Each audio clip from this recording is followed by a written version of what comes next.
Hello students, welcome to my channel discover social science. तो हम print culture chapter आगे continue करते हैं और पूरा आप सुनिएगा।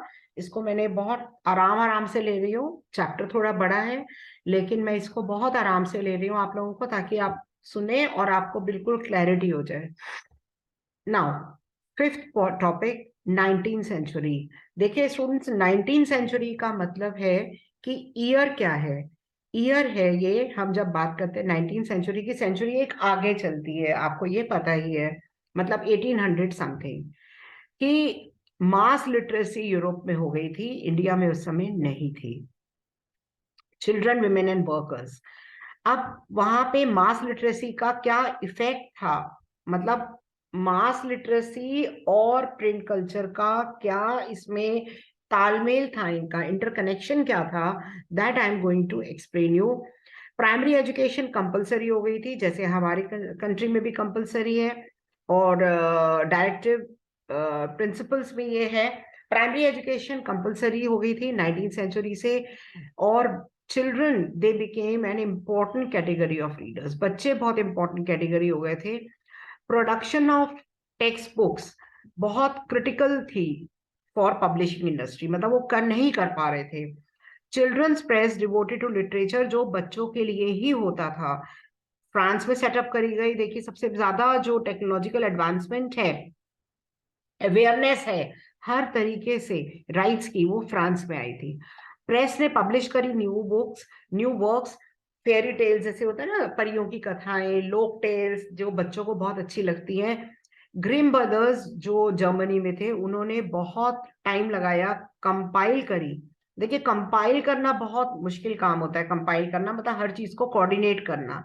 दे कंपाइल, और उन्होंने कंपाइल करके, ग्रिम ब्रदर्स ने ये कंपाइल करी और उन्होंने एडिट करी वो stories which were publish in collection in 1812।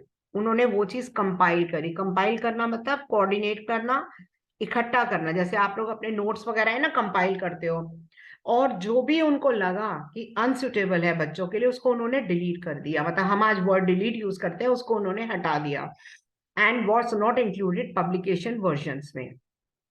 और रूरल फोक कथाएं, जैसे हम कहते हैं ना गांव की पंचतंत्र की कहानी, अगर आपको याद हो, प्रेमचंद की जो स्टोरीज हैं, ऐसे ही उधर रूरल फोक टेल्स जो हैं, वो एक न्यू फॉर्म उन्होंने एक्वायर कर ली। अब ये तो हो गई बच्चों की बात। जो पहला पैराग्राफ है इसमें आप अपने बुक्स में साइड में लिख लीजिए, चिल्ड्रन। विमेन, विमेन बहुत इंपॉर्टेंट रीडर्स बन गए थे। नॉवेल्स जो इससे नेक्स्ट चैप्टर है वो आपको करना नहीं है, लेकिन इसमें विमेन का बहुत इंपॉर्टेंट रोल था। पहले विमेन को नॉवेल्स पढ़ना बिल्कुल अलाउड नहीं था, मतलब सो कॉल्ड ये एक अच्छी विमेन की निशानी नहीं होती थी। और women they became an important reader as well as writer. Penny magazines, मतलब छोटी छोटी जो मैगजीन्स होती हैं, वो विमेन खुद लिखने लगी थी। एंड वो विमेन के लिए ही होती थी, टीचिंग उनको प्रॉपर बिहेवियर, घर कैसे चलाना है। नॉवेल जो हैं 19th सेंचुरी में, विमेन जब बहुत इंपॉर्टेंट रीडर्स बन गए, तो कुछ नॉवेल्स जो है वो बहुत चेंज लेकर आए। Some of the best novelist, Jane Austen, Bronte sister, आप लोगों ने जेन ऑस्टन का मेरे ख्याल से मिडिल क्लासेस में पढ़ा भी होगा नॉवल।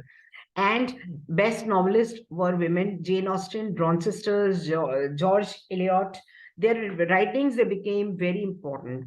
और उन्होंने विमेन को केवल घर के काम करने वाली लेडी के रूप में प्रोजेक्ट नहीं किया था।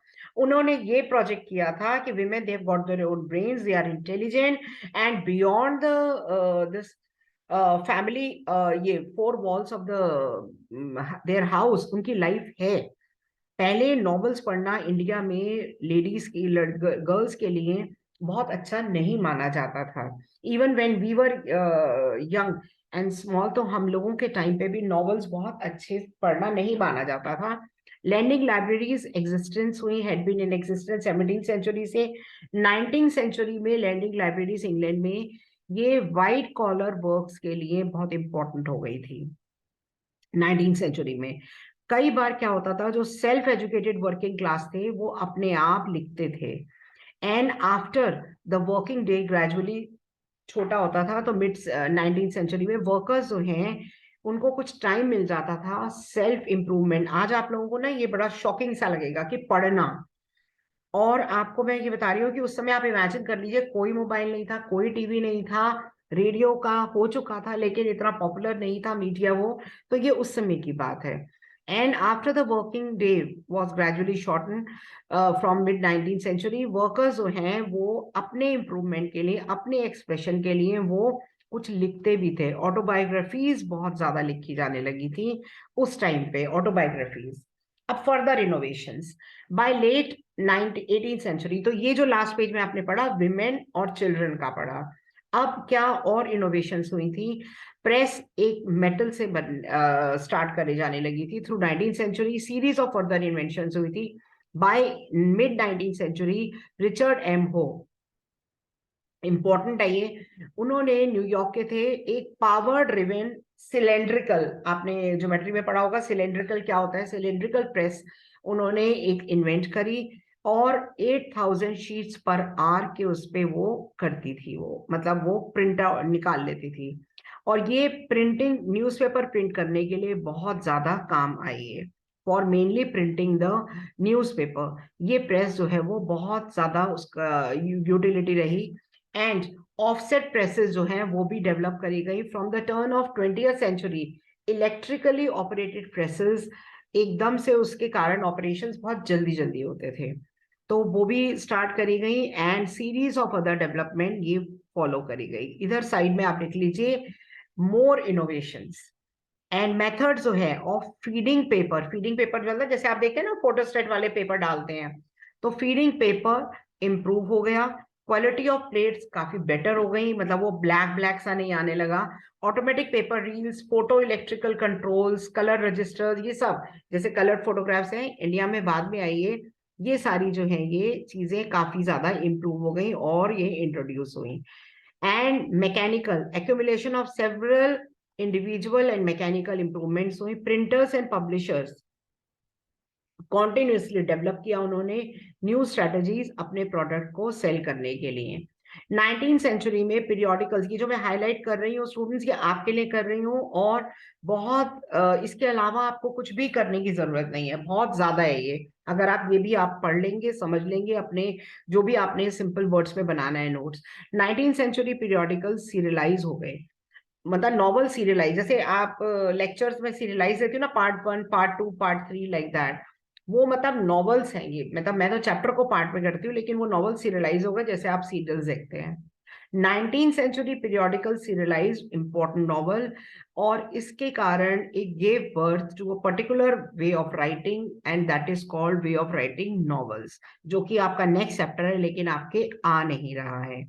ये आप इसको इस पैराग्राफ में आप साइड में हेडिंग डाल सकते हैं, that history of novels, that how novels they developed.